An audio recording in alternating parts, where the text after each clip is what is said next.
Hey, what's going on guys? B Flatten here with a brand new video. Today I'm going to show you all the enchants that can roll on said items, what items cannot roll with said enchants, and also passive clusters so that you guys can know exactly what items can roll in what, which ones would be fake, which ones are legit. That way you know that your build is completely and 100% legit if you get it from other sources other than your drops. Let's go ahead and start with the Amalgam armor first. So these are the passives that it can roll in. It can roll in all damage, skill damage, which is known as ability damage. So this is what's going to be called cluster. So armor passes are split into 6 different clusters. An armor can only pull from the passive cluster one time. So an amalgam can get 5 different passives. There's 6 different clusters. It'll pull 5 out of here. Armors cannot roll any one passive more than once, so you will never see all damage and ability damage together. You will never see move speed and comp crit chance together, etc., etc. So the first cluster is all damage and still damage. The second cluster is move speed, comp crit chance, still crit chance. Third is gun crit chance, spell crit chance, and melee crit chance. Fourth is gun damage, spell damage, and melee damage. 5 is comp damage, which is companion, splash damage, which is the area damage, and fire rate. And the last one is ward max, ward delay, ward regen, max health, health regen. So if you see any 2 passives in your amalgam that are from the same cluster here, it is not legit. If you have one of each, you can know that it is a roll that can legitimately roll. And this is also going to be a list that I'm going to post in Discord if you want to try to find your God Roll Amalgam so you know which one you're looking for. Now let's go ahead and go into Enchants. This one's kind of a hefty list. Let's go ahead and get right through it. These are all items. Every single item can roll with on spell cast increased gun, damage, melee, ability, etc., etc.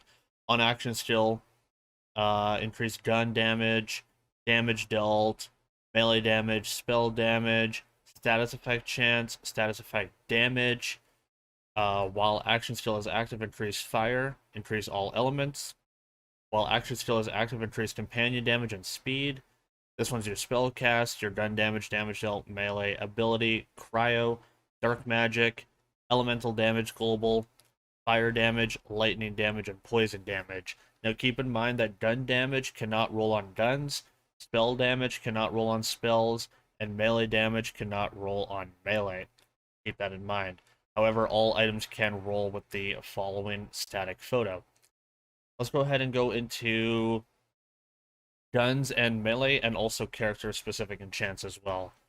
So there's after reloading you get the singularity, after reloading you get companion crit chance, after action skill end increase your next critical hit chance by 50%, action skill end 35 area damage, 35 spell radius, action skill start gain spell cooldown rate by 50% and 1 additional spell projectile by 5 seconds.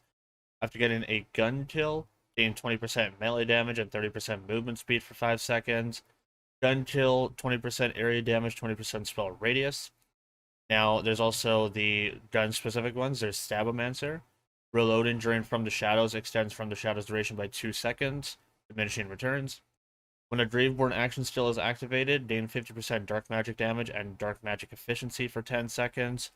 Spore Warden activating Barrage grants 25% fire rate and 100% handling. And then there's also the Elemental Explosion for Spore Warden, the one that double or triple dips, sorry, with the capstone for Spore Warden. There's Spell Shot. Polymorph targets take 30% damage from all sources. Next up on the list, there is Melee. Gain 30% melee damage against bosses and badasses. 30% melee against enemies above 70% HP. 10% melee for a short duration of each consecutive melee attack. There's melee attack fire. After getting a melee kill, get 25% fire rate. Melee kill, 1 spell charge. Now the character-specific ones. 50% damage when using Feral Surge or Dreadwind, Berserker. Spell Shot is on melee kills, refill 50% of your currently equipped guns, loaded ammo. Clawbringer is gain 30% melee damage for a short duration after Storm Dragon's Judgment ends. Spore Warden, while Blizzard is active, give 20% companion crit chance and 20 companion damage. And Spore Warden, while Blizzard is active, gain 20% frost damage. Now, next up on the list, we have spells and wards. After gaining a spell kill, gain 50% chance to shoot an additional projectile for a moderate duration. Casted a spell, your gun and melee attacks have 30% crit chance for a short duration. Casted a spell, your next melee attack deals 40% damage with increased knockback for a moderate duration. Berserker is Feral Surge Ending, increased melee damage by 30% and fire rate by 20% for a moderate duration. Spell Shot is after casting a spell, increase gun damage by 30 and fire rate by 20. Clawbringer is when activating Cleansing Flame, revive down allies and heal by 40% of their maximum HP. Stabbo is while Ghostblade is active, increase melee crit damage and melee crit chance by 50% for a short duration. Wards gets 10% loot luck. While health is full, gain 25 gun damage and 25 crit. While health is below 50%, regen 5% max health per second and gain 30% damage dealt. Ward break 40% gun crit. Ward break 20% spell crit. Ward break 50% elemental resist. Berserker, while Dreadwind is active, gain 8% damage dealt and movement speed per second. It lasts for 10 seconds after Dreadwind ends. On action skill start, gain a stack of spell weaving and 25% reload speed for 10 seconds on spell shot. Dabomancer, when From the Shadow ends, create a poison nova status effect that deals 200% of your equipped melee weapon status effect damage once per second for 10 seconds. Spore Warden, whenever you reload, gain a charge or barrage.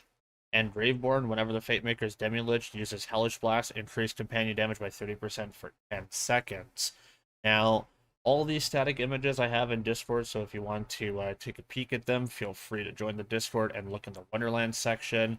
But finally, I should also mention that all these images and also similar guides are also posted on Twitter from someone named It's Smug. That's where I got this information. And also had it confirmed. So if you want to take a look at even more, I did not cover all of them. There's amulets, there's rings, there's other items as well. So feel free to check out It's Smug on Twitter and toss the necessary love in their direction for doing all this information. I'm just here simply spreading it around to give it to everybody else in our community and also outward communities. So I hope that helped. And from there, I think I'm going to call it. My name is Beef Flatting, guys. I'm signing on out of here. Take care, all. Laters.